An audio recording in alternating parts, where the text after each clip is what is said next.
A reading from the book of Genesis. A silver cup in a sack. Now Joseph gave these instructions to the steward of his house. Fill the men's sacks with as much food as they can carry, and put each man's silver in the mouth of his sack. Then put my cup, the silver one, in the mouth of the youngest one's sack, along with the silver for his grain. And he did as Joseph said. As morning dawned, the men were sent on their way with their donkeys. They had not gone far from the city when Joseph said to his steward, "Go after those men at once, and when you catch up with them, say to them, 'Why have you repaid good with evil? Isn't this the cup my master drinks from and also uses for divination? This is a wicked thing you have done.'" When he caught up with them, he repeated these words to them. But they said to him, "Why does my lord say such things? Far be it from your servants to do anything like that. We even brought back to you from the land of Canaan the silver we found inside the mouths of our sacks. So why would we steal silver or gold from your master's house? If any of your servants is found to have it, he will die, and the rest of us will become my lord's slaves."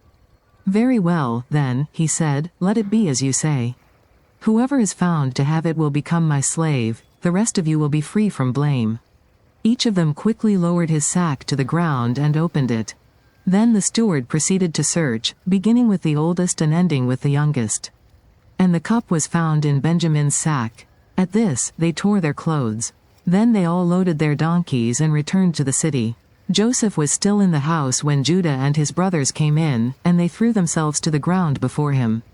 Joseph said to them, "What is this you have done? Don't you know that a man like me can find things out by divination? What can we say to my lord?" Judah replied, "What can we say? How can we prove our innocence? God has uncovered your servant's guilt. We are now my lord's slaves, we ourselves and the one who was found to have the cup." But Joseph said, "Far be it from me to do such a thing. Only the man who was found to have the cup will become my slave. The rest of you, go back to your father in peace." Then Judah went up to him and said, "Pardon your servant, my lord, let me speak a word to my lord. Do not be angry with your servant, though you are equal to Pharaoh himself." My lord asked his servants, "Do you have a father or a brother?" And we answered, "We have an aged father, and there is a young son born to him in his old age. His brother is dead, and he is the only one of his mother's sons left, and his father loves him. Then you said to your servants, 'Bring him down to me so I can see him for myself.'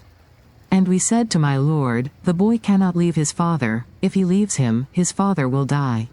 But you told your servants, 'Unless your youngest brother comes down with you, you will not see my face again.' When we went back to your servant my father, we told him what my lord had said. Then our father said, 'Go back and buy a little more food.' But we said, 'We cannot go down. Only if our youngest brother is with us will we go. We cannot see the man's face unless our youngest brother is with us.' Your servant my father said to us, 'You know that my wife bore me 2 sons. One of them went away from me, and I said, He has surely been torn to pieces. And I have not seen him since. If you take this one from me too and harm comes to him, you will bring my gray head down to the grave in misery. So now, if the boy is not with us when I go back to your servant my father, and if my father, whose life is closely bound up with the boy's life, sees that the boy isn't there, he will die. Your servants will bring the gray head of our father down to the grave in sorrow.' Your servant guaranteed the boy's safety to my father. I said, 'If I do not bring him back to you, I will bear the blame before you, my father, all my life.